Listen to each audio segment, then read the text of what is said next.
Bekerja sama dengan Palang Merah Indonesia, sejumlah personel TNI mendonorkan darahnya namun terlebih dahulu melakukan pengecekan kesehatan dan jenis golongan darah.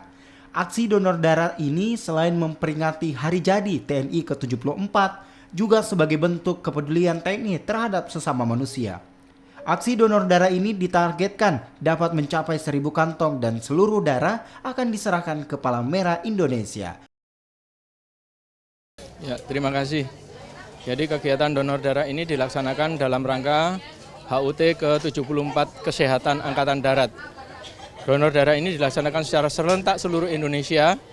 Pelaksananya adalah Kesdam-Kesdam dan jajarannya.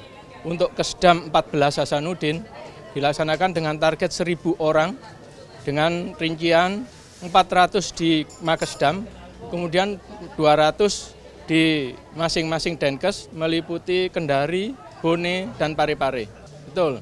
Jadi kegiatan donor darah ini hanya merupakan salah satu bagian dari rangkaian kegiatan. Kita masih banyak kegiatan, nanti ada bakti sosial, kemudian acara puncak pada tanggal 26 Oktober ke depan, mungkin nanti akan dilaksanakan secara terpusat di Jakarta.